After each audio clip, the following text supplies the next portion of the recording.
Bonjour et bienvenue dans la suite donc de ces explications de base des matériaux. Donc maintenant, nous allons découvrir comment ajouter une texture ou une couleur d'abord à votre objet. Donc mon objet, quand je le vois ici, par exemple, là, si j'en change la couleur base color et que je le mets par exemple en rouge, donc ça c'est ce qu'on appelle le color picker. Simplement ici, vous avez la partie qui va tourner en fait dans le spectre RGB. Ici, si vous partez du centre vers l'extérieur pour aller chercher la saturation, et ici, la valeur va tout simplement mélanger entre le blanc et le noir votre couleur. Donc avec ce système, on a accès à 64 millions de couleurs aujourd'hui. Et donc là, vous pouvez comme ça choisir directement. Vous avez un color picker qui va vous permettre d'aller chercher une couleur directement dans votre scène, à n'importe quel endroit. Là, par exemple, si je prends l'interface, on voit qu'il m'a créé le gris de l'interface. Donc on pourrait prendre une référence externe, bien évidemment, pour changer de couleur. Donc hop, alors par exemple, je veux 100% noir. Je vais tout simplement tout en bas ici. Si je me mets à 50% ici, je peux aller chercher après pour dans des nuances. Et on constate bien que pour l'instant, on ne voit que la couleur changer dans le slot que j'ai modifié, le base color. Par contre, on ne le voit pas dans la scène. Petite indication sur la barre pardon, des options. En haut, si on ne voit pas toutes les options affichées, tout simplement, je mets ma molette au-dessus de la barre et je fais rouler ma molette pour faire défiler les options jusqu'à ce que je vois le menu en fait qui me permet de choisir les différents types d'affichage. Sommet, solide, Material Preview, et là on voit la différence, automatiquement je vois la couleur que j'ai modifiée. Et le Render Preview qui en plus mettra la lumière, etc. etc. Donc quand je suis dans le Material Preview, ça me permet donc de voir directement ce que fait ma matière, ce qu'on ne voit pas dans le mode Solid Preview.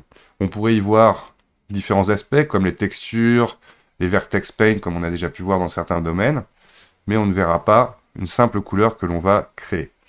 Donc là, nous allons, pour l'explication des UV, nous mettre en Material Preview. Et pour l'instant, nous avons une couleur générale qui remplit tout notre objet. À ce stade-là, on va maintenant pouvoir créer des nœuds.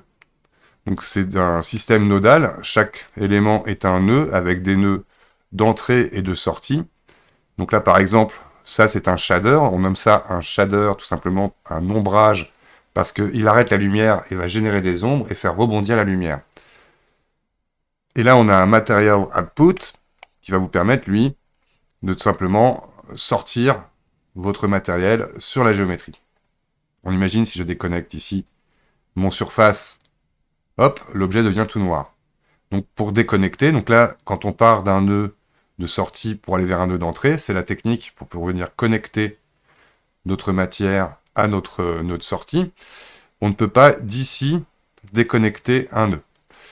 Pour déconnecter un nœud, je vais sur son nœud de sortie et hop, je clique dans le vide, je clique et glisse pour le lâcher dans le vide.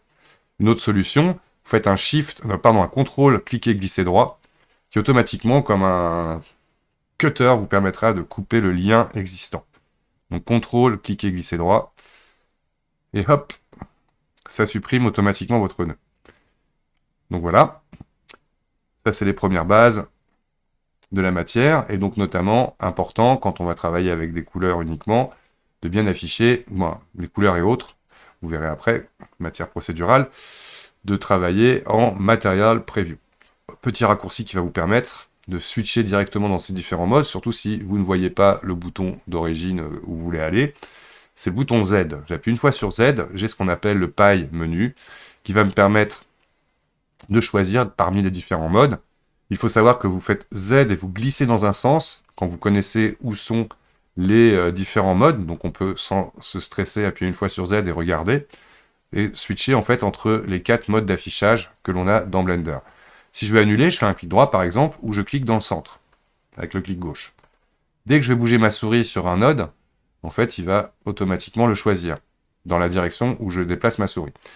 On imagine, là je vais sur le Material Preview, mais si je fais Z et je glisse vers la gauche, sans cliquer quoi que ce soit avec ma souris, je fais juste un déplacement vers la gauche, il a compris que je vais automatiquement aller chercher le wireframe. Z glisser vers la droite, le solide, Z glisser vers le bas, le Material Preview, et Z glisser vers le haut, le Render Preview. Ceci est un pie menu qu'on va beaucoup utiliser dans Blender. Il n'y en a pas beaucoup, mais il y en a des très pratiques, comme par exemple le Control Tab qui vous permet de switcher dans les différents modes d'édition que vous retrouvez ici.